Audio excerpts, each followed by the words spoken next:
Hello and welcome. So let's start with question practice series.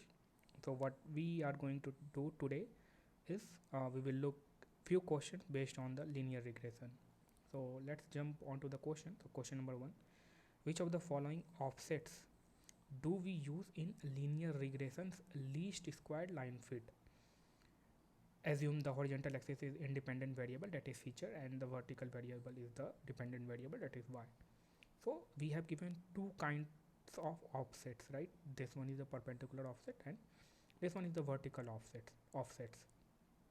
So in least square line fit method, which of these offset we use?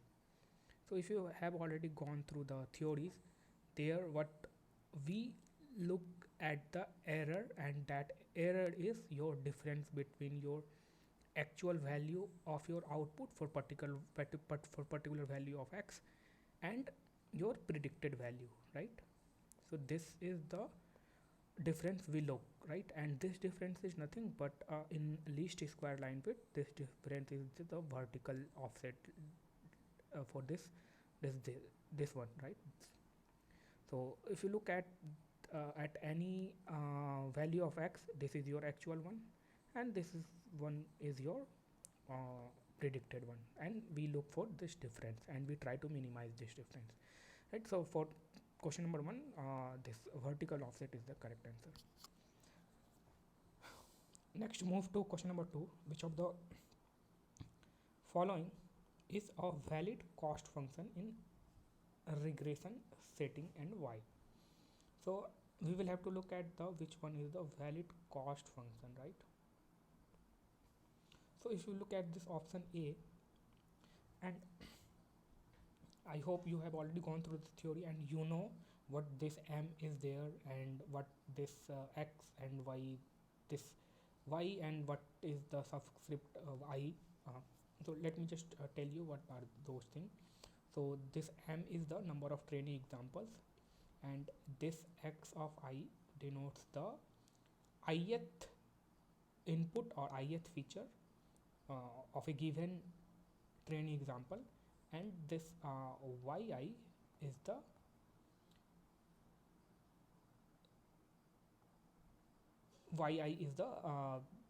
your ith output, right? So if you have given training example x and y, then this 1 2 will be your x1 and this will be y1.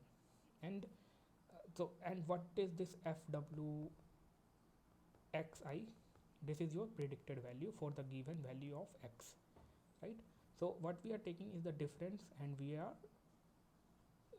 squaring it, right? So we are squaring these errors, right? So this is the valid cost function. So overall what we are doing is we are taking the difference of those offsets and we are squaring those such that we consider all of those offsets. Now look at this option B.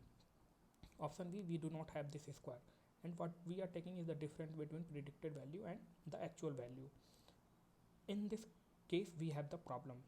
Why? Suppose we have the offset that is negative. So what this negative offset will do in total summation, it will affect the total error, right? Why we are taking the square? Such that we do not miss any error irrespective of either it is negative or positive, right? So this is not a valid cost function, and this one is the valid cost function because here if you see we are taking the absolute value. So if even if this difference is negative, what we are doing is taking the absolute value. We will take the magnitude only. So this is the valid cost function. So these a and c are the valid cost function, right? Let's jump to question number 4. Question number 3 we can skip. Question number 4: which statement is true about outliners in linear regression?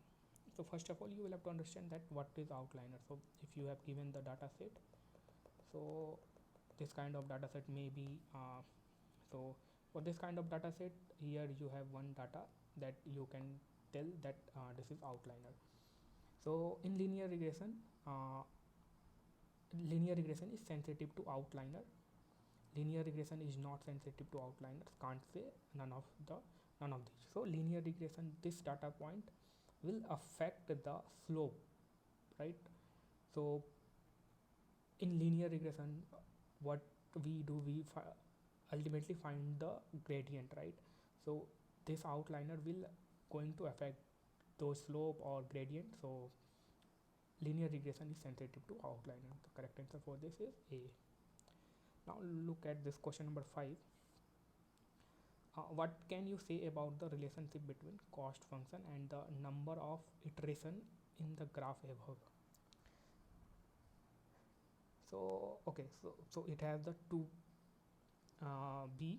Suppose L1, L2, L3 are the three learning rate for ABC respectively for these three. Which of the line is the true about L1, L2, L3? So and L1, L2, L3 are the learning rate, and in theory, if you have already gone through, there you have mentioned as learning rate as alpha. So here it is taking L1, L2, L3. Here we are taking as L1, L2 and L3. So you will have to look at this graph ABC, and you have to comment on this L1, L2 and L3. So this graph is in between the cost function, your cost function, and number of iteration. What is this number of iteration? So number of iterations are, so at how many steps you will take to reach the minimum value of this cost function. So number of steps that we are taking to calculate the optimum value of your parameter, that is what we are calling the number of iterations. So if you have already gone through the linear regression, how we update the parameter theta, and so how many update do we need to get the minimum value of the cost function. So that is what we are calling the number of iteration. So you can easily differentiate between these three figures, right? If you see in option A, in figure A, we are reaching the minimum value of this cost function quickly, right? In comparison to B, if you see, so we are taking less number of iteration. In figure A, we are taking less number of iteration to reach the minimum value of our cost function. So that means here alpha value will be, that means the L1, that is the learning rate, will be greater than in comparison to L2, LB, right? So let's take L2. Why? Because if you see, to reach the minimum value of this j theta, you will take the more number of iteration, right? So number of iteration will be more, and so here the learning rate will be less, because we are taking the small number of steps, and that will take more number of steps, and here we are taking the big steps, and that is why we can say that learning rate for this A will be greater than learning rate of B. And option C, what is happening, instead of going to the minimum value, what is happening here, that the value of the cost function is increasing. So we have taken the learning rate such that it is overshooting, right? So if you have suppose j theta, this one, so what is happening, that suppose you are here, so we have taken the learning rate such that instead of going the reaching to the minimum point, what we are, the step is too big that we are going here, right?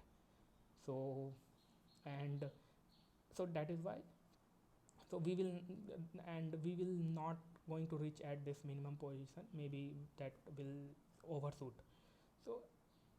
So here the learning rate is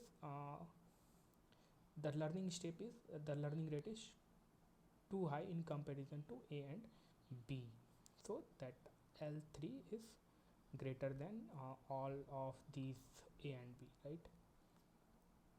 Okay, and in option A, we are taking learning rate and we are ultimately reaching to minimum value, and here the steps are bigger.